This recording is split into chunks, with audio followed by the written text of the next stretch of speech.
Hello everyone, my name is Patrick Hurst, and I decided today's a good day to tap into some maple trees. So I thought I'd give you a look at how I go about doing it. This is my second year putting them in, and last year I was pretty successful in getting a lot of maple syrup for my family as well as some of the other family members around. So I'm going to first start off by showing you some of the things that I use to do the tapping, and we'll get started. Here we are, and I'm going to go through the items that I use for the tapping and collecting of the maple syrup. To start with, we're going to have the buckets, and these buckets that I'm using are just from the local hardware store, and as you can see, they're food grade buckets, so they'll be perfect for collecting the sap from the trees. Along with those, I have some lids that I drilled some holes in, which I'll run the hoses through from the tapping of the tree. Next, I'll be using a drill bit. Now the drill bit that I use, I'll explain the sizing of it when I get to the piping that I used. But as you can see, I marked with a piece of tape, hopefully you can see this, at about a 2.5 inch mark, so that I don't go too far into the tree. Next, you'll need a drill, either a cordless drill or preferably a cordless drill, so that you can take it out to the trees. Make sure the battery's well charged. Then you'll need a hammer, just something to tap the spiles into the trees. And then what I've used here to collect the sap is PEX piping I had around the house, and I got some 90-degree PEX fittings to use, and these worked out really well going into the tree. So this is where I decided on the drill size was to accommodate the sizing of these 90-degree PEX fittings. Okay, let's head on out to the trees, and let's tap into one. Here we're at the first sugar maple tree that I'm going to tap into, and what I forgot to mention a little earlier was that I'm located in Ohio, northern part of Ohio, and it's about February 7th, and we've got a really kind of a good warm spell here. It's almost 50 degrees, although there's still, as you can see, quite a bit of snow on the ground. And we're expecting another day or two that's supposed to be above freezing, so I decided this is a good time to go ahead and get the trees tapped and see what's going to start flowing. Now here we're at the first tree that I did last year, and I'm just going to show you one of the holes that I drilled from last year and how it's started to heal over a little bit.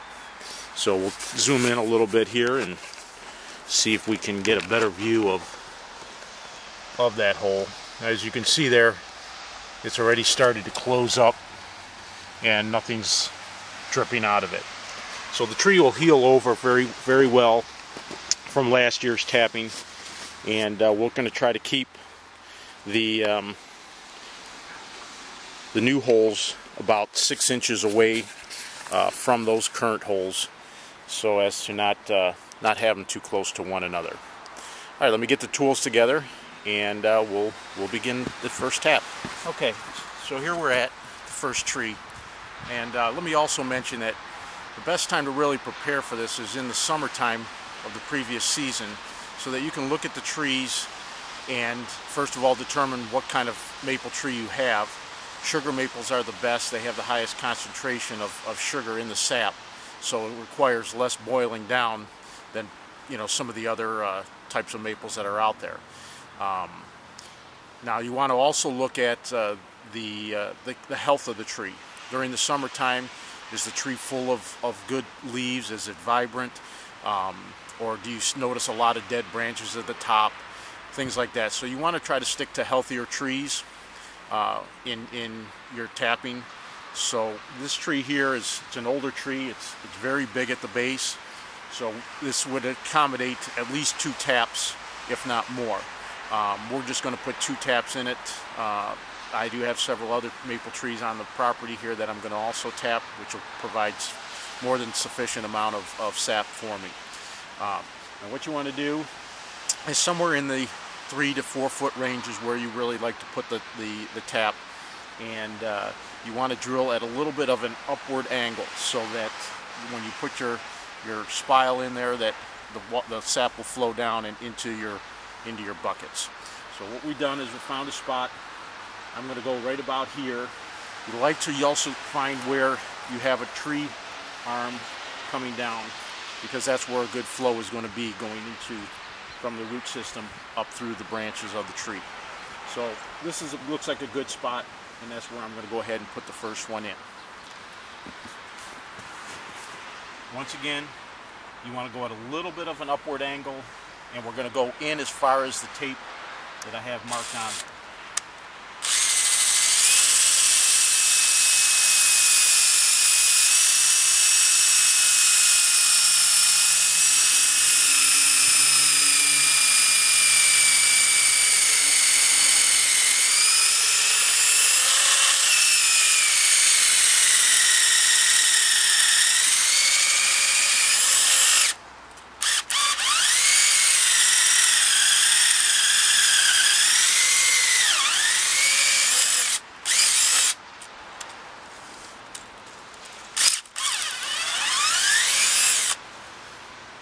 Once you get the drill bit out, you want to also make sure that you ream it out nice and good so that it's nice and clean. And blow away any of the additional wood that might be there. Once we've done that, we're going to take one of our hoses, and as you can see, let me bring the camera in, we already have some sap flowing.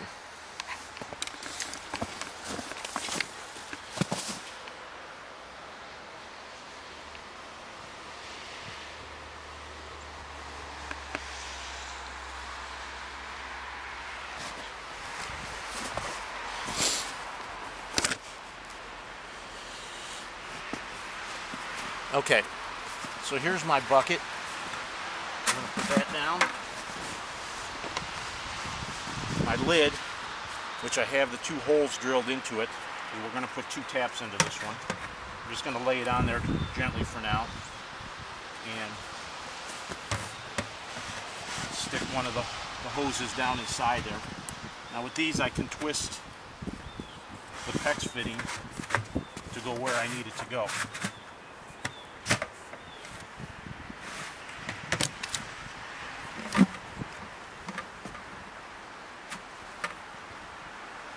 Tap it gently.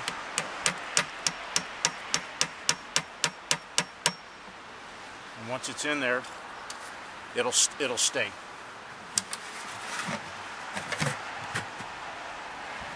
Okay, so now that's our first tap, and let me find another location here. Okay, I've located where I'm going to put the second tap in, and that's going to be right underneath this arm of this tree here. And we're going to put that in right about there.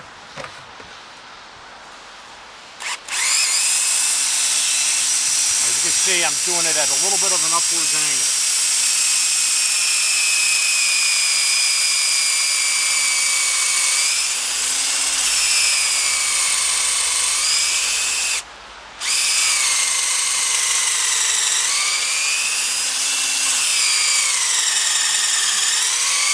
Just into the tape mark.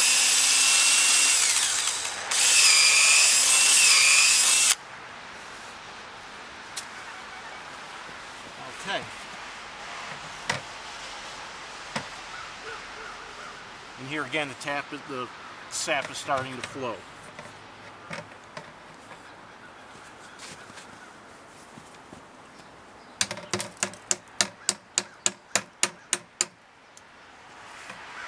Okay. Now that that's done, we're going to tap on the lid here.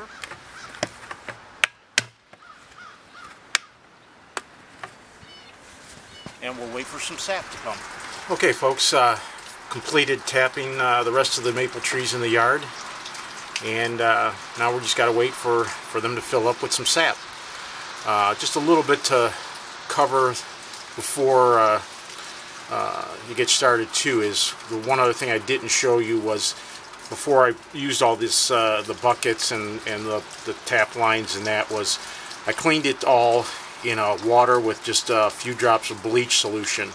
No soap. They don't recommend using soap because apparently it'll leave some kind of aftertaste in the sap. So just strictly water and just a little bit of bleach, and just clean everything real good before you start the season out. Okay, well that's going to be it for today, and we'll be back in a few days. We'll take a look and see what we've got in the buckets.